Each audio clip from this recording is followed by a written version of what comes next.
What's going on, beautiful people? And first and foremost, the happiest and most joyful of New Year's to each and every single one of you. It is the new year. It is 2026. It's the first day as I'm sitting down filming this of 2026. And I want to take a quick moment here to reflect on what was 25 as we embark on what is hopefully a better year for all of us. I just want to quickly go over here what were my top 25 songs of 2025. Now, I did not listen to every song that came out in 2025. My consumption of music, as far as new music that's being released, is largely dependent on the video that I'm making, the album, or the songs individually that I'm reacting to for the first time as they come out with you guys. So unfortunately, there's a lot of music that came out this year that I'm probably not going to hear until some point in 2026. So I'm sure there's tons of music that deserves to be in this list I'm about to give you guys that's not going to make the cut. Even with that said, this is totally subjective. Also, I reacted to pretty much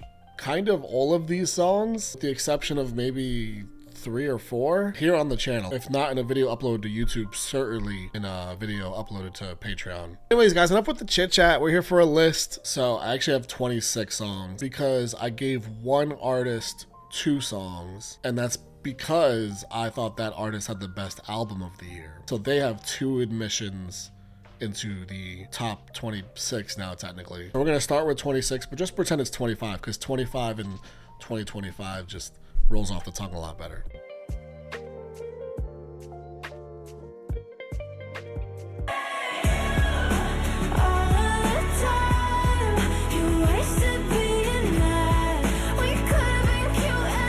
So at number 26, I've got Renee Raps Mad. I just think this song is like the perfect encapsulation of all the things that make Renee Rapp so great. She's funny, she's playful, she's unapologetic, and a complete vocal powerhouse, one of the best vocalists. All these things come to life in this song. Hands up, Gabriella, Gabriella, hands up, Gabriella, la, la.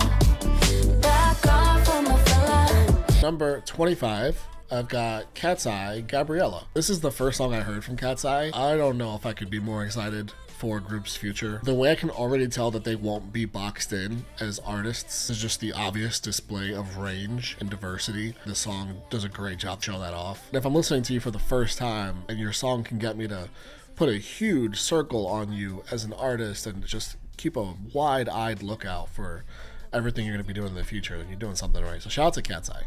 Slide, plenty of the man tryna get in the bed. So I'ma get slouched instead. I know it's gonna make you bad. Number 24, I've got Justin Bieber's Yukon. The song is just catchy as fuck. Justin in the R&B bag. The bag he's so comfortable in. Hearing that level of comfort come through in several songs on the Swag project. For me, this one felt most complete. It's one of those songs you could play to anybody. You can say, oh my love, I hope that it's enough. At number 23, I've got James Arthur's All My Love. This song is probably my favorite song off of James's Pisces album that he dropped this year. I couldn't have had a better time with this album, and it ended up being one of my favorite projects of the whole year. And honestly, it's kind of painful just to pick one song because I think that project front to back works so well, is so cohesive. All of the songs to me on that album are excellent. I picked All My Love because I think it gives you the best of all the things that he did on that project that make it so great. What's wrong with a little bit of poison? Tell me. At number 22, I've got Ariana Grande's Hempstead. Definitely wouldn't have expected to throw a deluxe edition track onto this list by the end of the year, but this song is undeniable to me. It's incredibly ethereal. Love the instrumentation. Ariana's always going to do the Ariana thing vocally, but it just also feels so raw and honest, and was like a fixture for this top 25 the more that I kept listening to it as the year went on. It's one-on-one till for life. Thought that you were on my side. Number 21, I've got DJO, Lonesome is a State of Mind. This song snuck right up on me to end up being one of my favorites of the whole year. The production elements, which is a common theme throughout that whole project, that just keep you tied into the song sonically. There's also this big cathartic drop at the end of the song that's so fitting to the song's elements of self-growth. It's just ultimately very relatable to me. So I'm not affected. I've been the ice, I've been the flame, I've been the prize that won't change. 20 is Lord's Shapeshifter. The song is just drugs to me. It's honestly, I might have rated it too low. The themes of like self-transformation within relationships, but also how fucking catchy the song is. Oh my goodness. It's like Lord at her best. I thought Solar Power did a lot of really good things, but I think this song was a true return to form as far as the Lord that just captured the whole world by its fucking balls.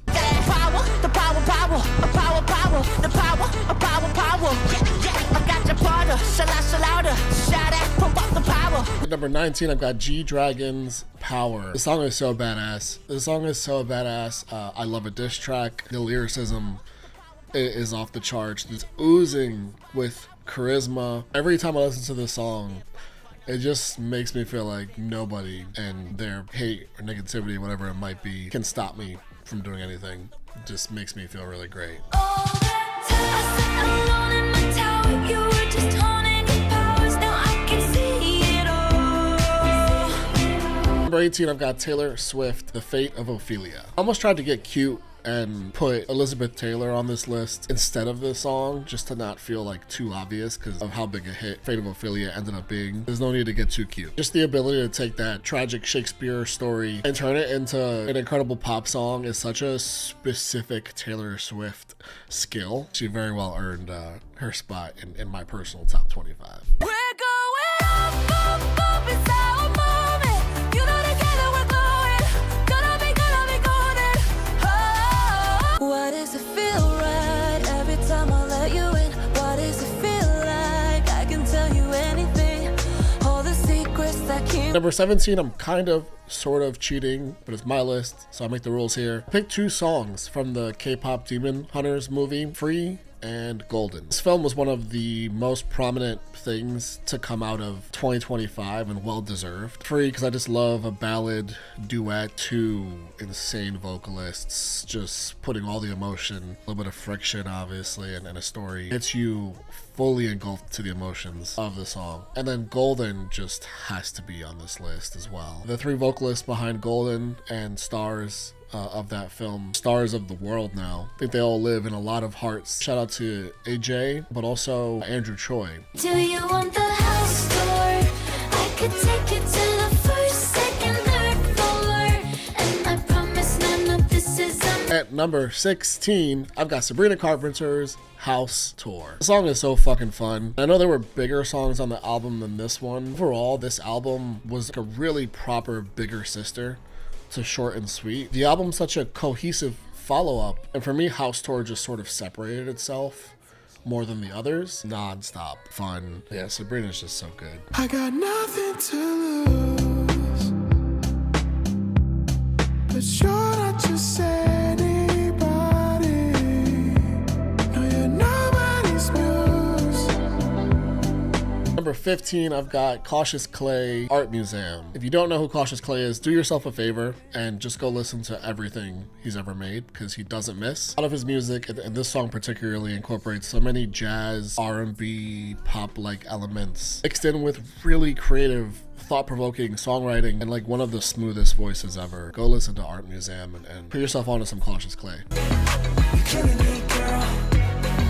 You're killing me, girl. 10 out of 10. Oh, you're killing me, girl. That is such a friends. Oh, you're killing me. At number 14, I have J-Hope and Glorilla collaboration called Killing It Girl. I don't have too many notes on this song. It's just a really good time. It's 2 artists from different backgrounds coming together and having all the chemistry in the world. And it is such a banger. The song makes me want them to get together and just make more songs together. So I read your text, and now I regret it.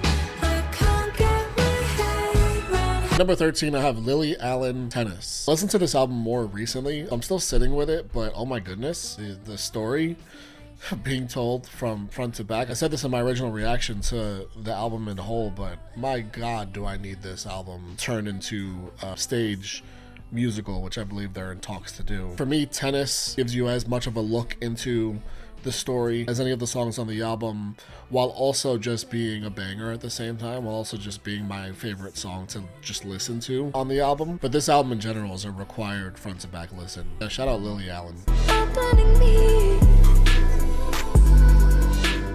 feels like a striptease. Opening me. Number 12. It's got FKA Twigs, Striptease. This song is the song is just excellence. It's so innovative musically. It's very vulnerable. It's very intimate. It's very complex. It just takes you through one of the most seductive artistic rides that not only have I been through this year, but I think ever in just one song. Everybody's cold without your body in it. Everywhere I go, At number 11, I've got 5 Sauce, I'm Scared I'll Never Sleep Again. This is a very recent track off of their latest album, and it's my favorite track off of the album. This album came out really recently, so the song came out really recently, and I think I've listened to this song at least like 100 times. On an overall album that is such a burst of color and energy and chaos, I'm Scared I'll Never Sleep Again is just such a standout to me.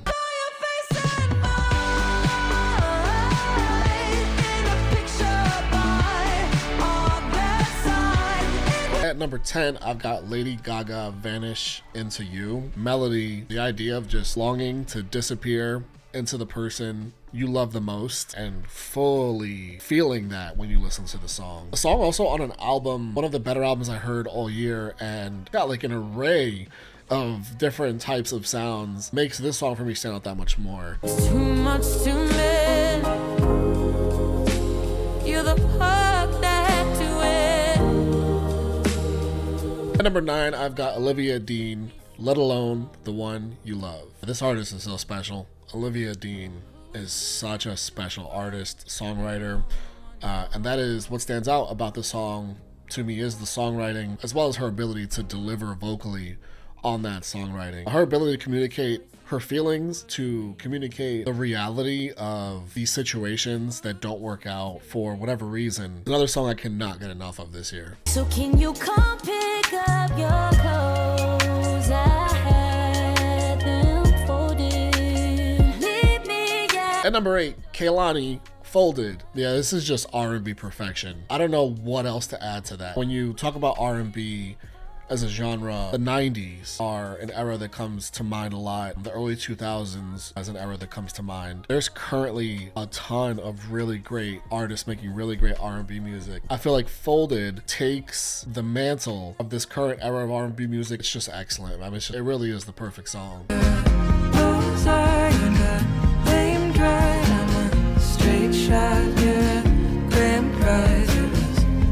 Number 7, I've got Lucy Dacus, Hosier, Bullseye. This is a collaboration off of Lucy's album this year, and it is a tremendous collaboration. 2 songwriters that were gifted their songwriting ability by some greater existence. There's a lyric in here about borrowing books and reading notes in the margins. Closest it comes to reading someone's mind. It's probably my favorite lyric in a song from the entire year. Lyrically, there's so much to feast on this song. Entire reflection of a relationship that didn't work out, but there is so much love in the way that the song is written, and in that there's so much humanity in the song from 2 artists that just ooze of humanity. Roll me them roses. Well, let's just show biz, baby. Won't you? Number 6, I've got Jade, It Girl. I mean, this is probably the best pop song of the whole year. It's pop perfection. That whole album, up and down, pure pop bliss and joy.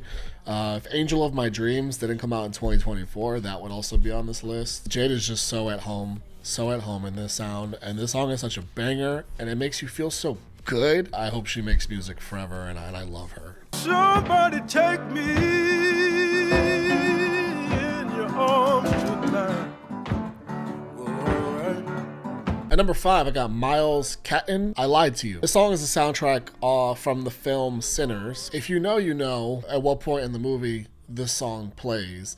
It is a moment for me that I will never forget for the rest of my life. Out of body. My body soaring into the air, and a true depiction of the power of cinema and music coming together. And yeah, the visuals with the song equate to an all-time moment for me, but the song just itself, with Miles's sultry vocals that give you chills, all the elements and historical elements incorporated into the song, it's an absolute standout song. Hey, hey, hey, 4 de julio, vale Yulai. Ando con mi prima borracha Rulay. Los míos en el Bronx, saben la que hay. Con la nota en high, por watching. At number 4, I've got Bad Bunny, Nueva York. This song just means a lot to me. There's a ton of bias ingrained into this pick for sure. But this album as a whole, Debí Tirar Más Fotos, took over the world. Could have easily gone with DTMF. Honestly, I could have easily gone with like 15 tracks off this album. I think Bad Bunny's become one of the most important artists of our time. And personally, just for a Puerto Rican kid who grew up in New York, this song just means a lot to me. It's excellence. Back on your sofa, of course I still care. Love's never. At number 3, I've got Olivia Dean, Couple Minutes. So here it is. Olivia Dean is the one artist that has multiple entries in the top 25, because Olivia Dean's album, The Art of Loving, was, for me, the best album of the year. I could have easily put Man I Need into this list. I just went with my personal favorites from the album. This song is ultimately my ultimate favorite in the album, Couple Minutes. It's so emotional. There's so much depth to it. Love truly does linger, and I love that Olivia is not one to pretend otherwise. The song truly speaks to that, while just sounding so mature and soulful, and the consistent theme of the jazz elements that work its way throughout the album really starring and shining on this project. And she is something. For what's at stake.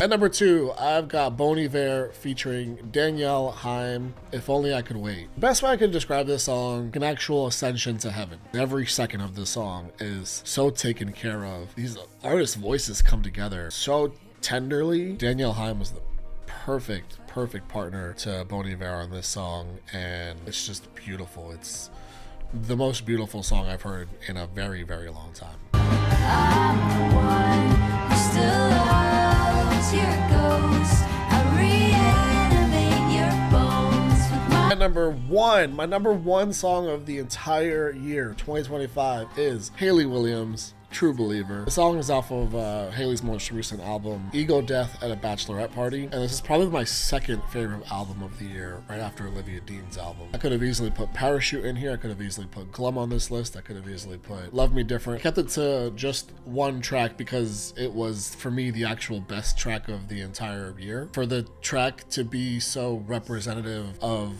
the time, of also being historically representative, coming from an artist who, speaking for voices beyond herself, it's very haunting, completely gut-wrenching, but also incites hope. Somehow ends up being a song that feels bigger than the song itself. At the same time, musically, the song itself remains masterpiece-like. Those two things don't always coexist at the same time. Originally, I heard her perform it on a late night show. Immediately, I already knew what the best song of the year for me was. That's a very specific feeling to have. So yeah, shout out Hayley Williams forever. That's my top 25-ish of 2025. Let me know what you guys thought. Let me know what your favorite songs of the entire year were, maybe that weren't on this list. I'm really looking forward to 2026, guys. I'm eternally appreciative of all the support that I've gotten on here and on the internet and in life in general from all of you. Having this space where we can completely fan out and geek out over music and share our feelings over the way that we're being moved by a lot of this music, and have it feel safe when, generally speaking, the internet doesn't always feel like the safest place nowadays, means the world to me. So keep being you guys, I'll keep being me, and let's make this year a great one.